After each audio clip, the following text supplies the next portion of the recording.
So that head cold I mentioned in my last video came on with a vengeance, and I ended up losing my voice almost entirely, and it's not 100% back yet, so let's see how this goes. So many years ago, before I discovered Brazilian Jiu-Jitsu, I was studying a Japanese style of Jiu-Jitsu, and it was a cool art. Lots of judo throws, lots of joint locks, lots of chokes, all the elements that you would expect in good Jiu-Jitsu. But we never sparred. We never bumped fists and squared up against each other and tried to implement our skill at full resistance against a non-compliant partner. We never tried implementing our jiu-jitsu in what I like to call the crucible of chaos. And one night toward the end of class, one of my teammates, he asked the instructor, he said, "Sensei, how do I know that this stuff actually works? How can I know if I have to utilize my jiu-jitsu in a dynamic, aggressive situation that I'm actually going to have a reasonable chance of being successful at this?" And I don't remember exactly what the instructor said. He talked for a long time. He talked about the history of jiu-jitsu, tracing its lineage all the way back to the samurai, and he talked about a bunch of stuff. But I do remember his answer not being real satisfying. I wasn't real convinced by what he said, and I don't think my teammate was either. And it's a good question. How do we know if the martial art we are studying is actually going to be effective in a self-defense situation? And look, we can't know 100%. You can't know, because a self-defense situation by definition is unpredictable. The element of surprise, environmental considerations, multiple attackers, weapons. There's a lot of variables there, so we can't know 100%. But is there a way to stack the deck in our favor? Is there a way to train in such a way that it gives us a reasonably good chance at being successful within something like that? Can we train and prepare ourselves for that crucible of chaos? I think there is. In fact, in my opinion, there are only two kinds of martial arts: live arts and dead arts. Stay tuned.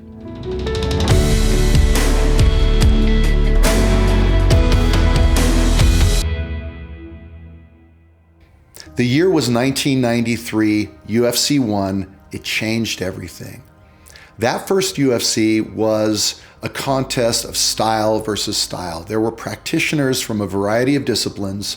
You had a kickboxer, you had a sumo practitioner, you had a shoot fighter, you had a karate practitioner, you had a boxer, you had a jiu-jitsu practitioner.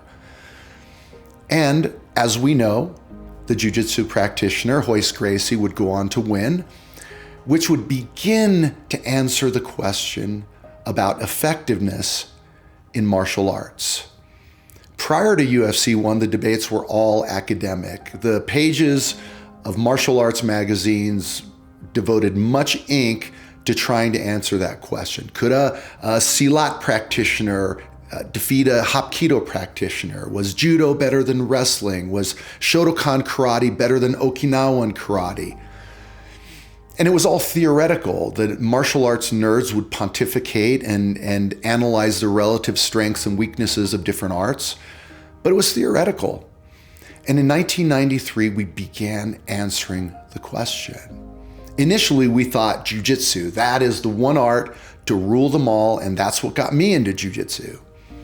But over time, some questions began emerging. What happens if you have a wrestler with a killer sprawl who can't be taken down by the jiu-jitsu artist? And what if that wrestler also knows how to kickbox? This is a very different problem. And eventually, there would emerge in UFC 7 a practitioner by the name of Marco Ruas, Marco, King of the Streets, a Brazilian martial artist who would become the prototype for the modern mixed martial artist. He was a jiu-jitsu black belt. He was a Muay Thai kickboxer. He was a fairly complete fighter. And Marco changed everything. After Marco, it became absolutely necessary to train in the holy trinity of martial arts: kickboxing, wrestling, and jiu-jitsu.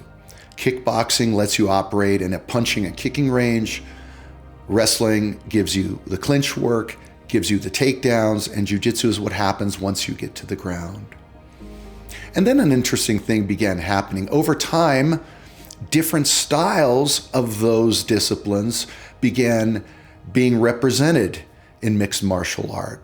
It wasn't just Muay Thai kickboxing. You had people doing other forms of kickboxing, Dutch-style kickboxing with its Western boxing-style combinations and its low kicks. You had Chinese kickboxing, Sanshu or Sanda, Kung Lee, right? The practitioner that brought that art to the UFC. And it's a brilliant art, beautiful form of kickboxing that even has some interesting takedowns and other elements.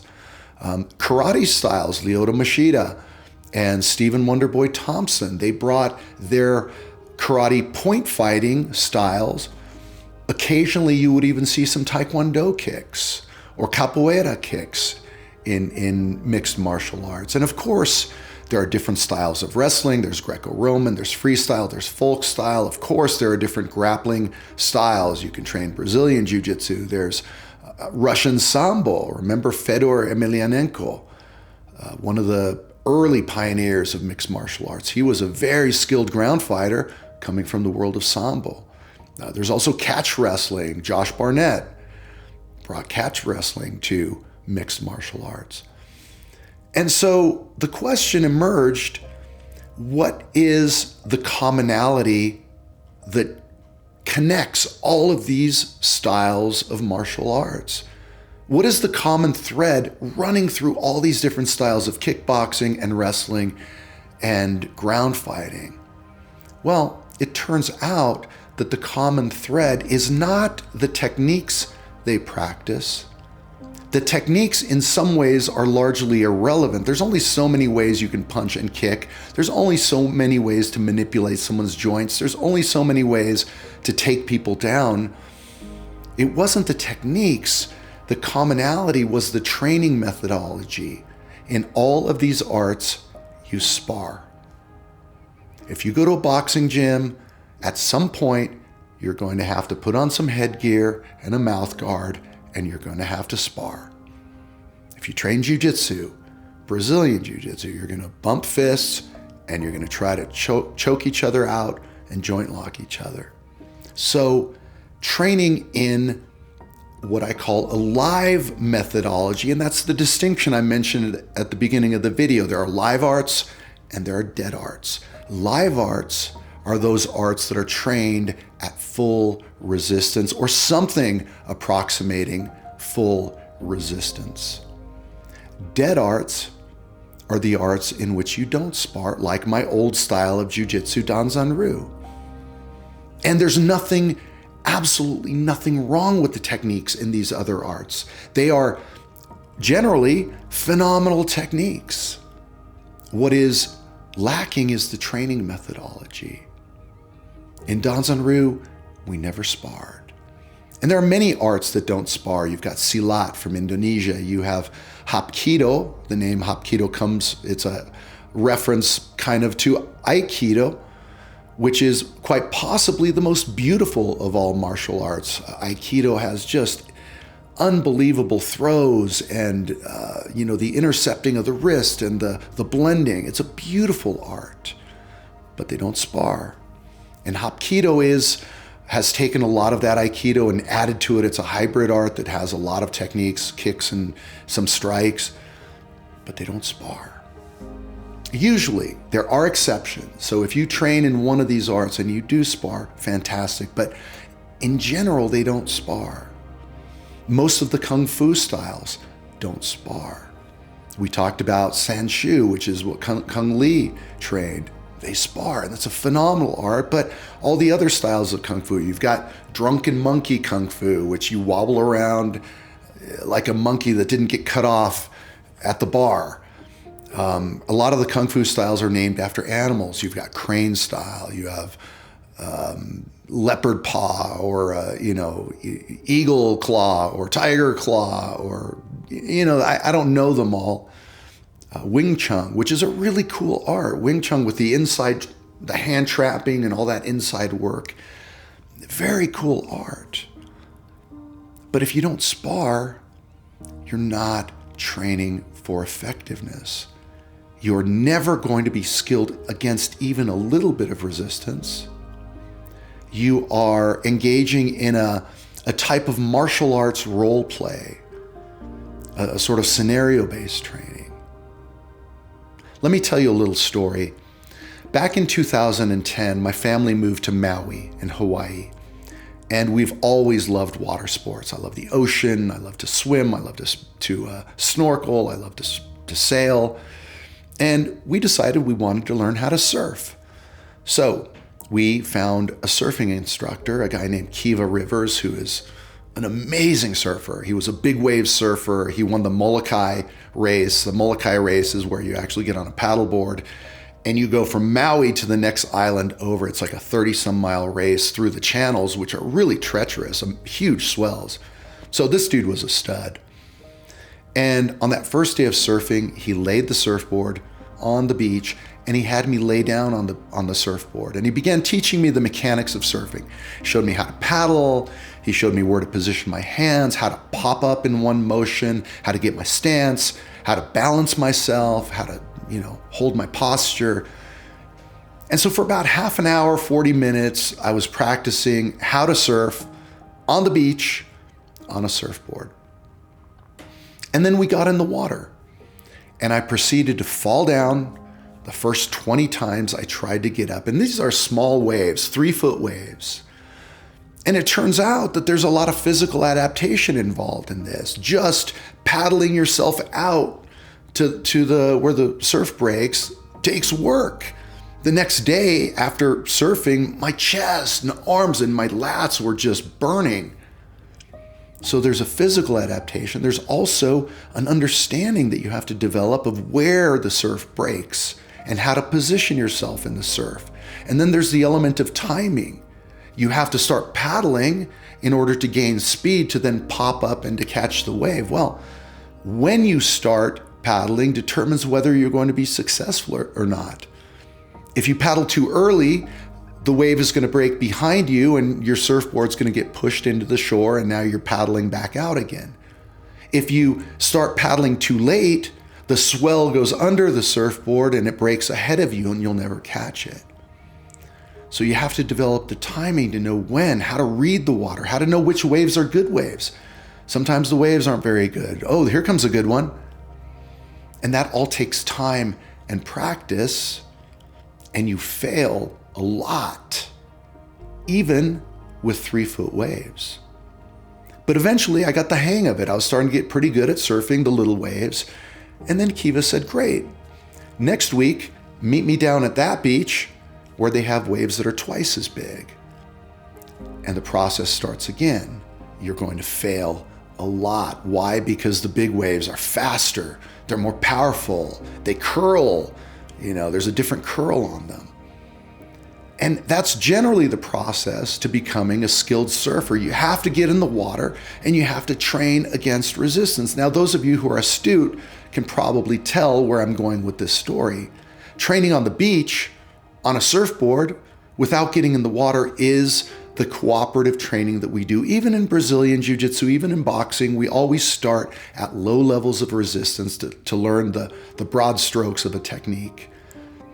But at some point, you have to spar. You have to get in the water because it's a whole different thing. Now imagine an alternate scenario. Kiva takes me to the beach and I surf on the beach. I don't get in the water. And after that first session, he says, great, you did great, man. See you next week. And then the next week, it's more of the same. And this goes on week after week. I haven't gotten in the water yet. I'm just on the beach. And then one day, Kiva gives me a stripe. And I'm thinking, wow, this is great. I'm starting to get good at this surfing thing. And now I'm really committed to train. And eventually I get my yellow belt. Eventually I work my way up through the belts. And after a few years of this, I get a black belt. What would happen if I were to get in the water? Forget the big waves. Forget the big waves. I'd probably die. But what would happen if I got into even the small waves as a black belt surfer? Well, I would probably do no better than I did that very first day. Maybe a tiny bit better, but not in any appreciable manner. And this is what happens in martial arts that don't spar. And it sounds obvious when we put it in a surfing context. Well, of course you have to get in the water, duh. You want to learn to ride a bike, you actually have to get on the bike and go down the hill. You can't just do it on a stationary bike. But there is a world of martial arts, a world of martial arts instructors, and a general public that is absolutely unsuspecting. They don't know what they don't know, who get pulled into these arts and are convinced that they're actually learning to be effective. I believed that my Danzanryu would make me better equipped to do Brazilian Jiu-Jitsu. The day I walked into a Brazilian Jiu-Jitsu academy, I said, look, I'm a green belt in Danzanryu. I know judo throws, I know joint locks and chokes. I probably know a lot more than some of those guys. And yet, I got smashed. Even by the white belts, even by the early white belts that had 6 weeks more experience than I did. My Danzanryu helped me not at all. Timing, sensitivity, these things take a long time to train. What is timing? Timing involves sensitivity, reaction, and response. And you can't be thinking. You have to have these things deeply embedded. You have to be able to react early.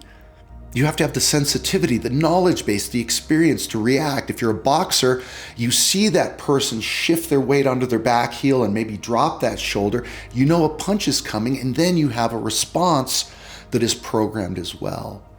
It's a whole different thing against resistance.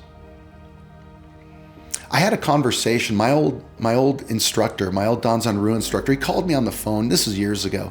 He had heard that I was doing Brazilian Jiu-Jitsu. And I don't want to sound like I'm criticizing him because he's a phenomenal human being. He's a great guy. He's a killer teacher. He is incredibly skilled in this art. One of the things that you find in arts where they don't spar is the only way to judge how good you are in that art is by how beautiful you can express the technique. Because there's no objective measure, did I get the tap or did I not get the tap? The only way to gauge how good you are is how beautiful you can make your technique. And let me tell you, my old instructor is world class. His judo throws are beautiful. His ukemi are the break falls being thrown, and how you land is just beautiful. His expression of technique is phenomenal. And so he called me and we talked for a while, and he said, Brazilian Jiu-Jitsu is cool. That's cool that you're doing it, but that's a sport. What we do here is the real deal. What we train is real self-defense, real combat effectiveness. And I didn't want to argue with him. I like him and whatever, But let's say he's right. Let's say Brazilian Jiu-Jitsu is a sport. Let's say wrestling's a sport. Let's say boxing's a sport. Let's say Muay Thai is a sport. And of course it is. Mixed martial arts is a sport. So what? Let me ask you a question. How do we pressure test our martial art? How do you know if the things that you're doing actually work against full resistance if you can't test it in sport? Sport is the mechanism by which we pressure test our martial art. There's really no other way. What are you going to do? Go into the woods and have a kumite blood sport style? No, you're going to build a rule set to keep people safe and to make sure that you're expressing only that art, and then you go at it. And yeah, it's not a perfect representation of what you're going to see in a self-defense situation, but it's the closest we can do. Sport is the only way to test our martial art. So that's not a valid criticism. That's actually a feature. That's not a bug. And I'm also not saying that these arts offer no value that don't spar. These are beautiful arts that offer all sorts of value. I learned so much in Danzanryu. The judo curriculum is deep, and to this day, the way that I teach jiu-jitsu to my students is largely influenced by those early experiences training Danzanryu, and also what I learned from Roy Dean. We trained a lot of judo at his academy. And, you know, the ukemi, the break falls, you spend so much time being thrown in that art. My break falls are really good, better than most. You can throw me and I'm going to land in a beautiful textbook manner. And the way that I teach ukemi and break falls is largely influenced by Danzanryu, and it's also influenced by other stuff. And sometimes when you hear the Gracies, especially the older ones, they'll talk about how Gracie Jiu-Jitsu is better because it focuses on the self-defense aspects of Jiu-Jitsu, as opposed to, say, academies that focus on the sportive aspect of Jiu-Jitsu. And if you look at the Gracie self-defense curriculum, you find choke defenses, you find headlock, standing headlock defenses, you find bear hug defenses. That's all the stuff we used to do in Danzanryu. I learned all that stuff. And when I teach my students self-defense, I roll a lot of those techniques into what we do. I don't only teach that, but I teach a lot of that stuff. And so I'm not saying that these arts don't have value, but you have to start within a framework of resistance that gives you the applicability to your martial art. If you're going to prepare a dish and serve to somebody, you have to start with your macronutrients, your proteins, your vegetables, your fruits. That's the foundation of your meal. The micronutrients, the spices, those are put in to give it flavor. But if someone were to serve you a bowl of basil, that's pretty unsatisfying. It's not going to be enough. David Camarillo, one of my heroes in Brazilian Jiu-Jitsu, he's a phenomenal judo practitioner and Jiu-Jitsu practitioner. Just amazing, amazing Jiu-Jitsu. If I wasn't under Roy Dean, I'd probably be under David Camarillo. He's the man. He started training Aikido recently, and people were perplexed by that. They thought, what? Why is Dave training in a martial art where they don't spar? Why is he training in a non-effective martial art? And I haven't asked him, but I suspect combat effectiveness is not his primary motivation. I suspect he's looking to learn a sister art in Jiu-Jitsu, one that has a different philosophy, one that operates at different angles, one that operates at a slightly different range of attack, one that has some different philosophical underpinnings. And I guarantee if anyone can make Aikido work, it's going to be David Camarillo, because he already has this phenomenal foundation of effective martial arts. And the same thing holds true of Roy Dean. He's an Aikido black belt, and he's rolled a lot of that Aikido training into his Jiu-Jitsu in very subtle ways and maybe not so subtle ways. He will wrist lock you from all over this place. And a lot of those techniques are straight out of the Aikido syllabus.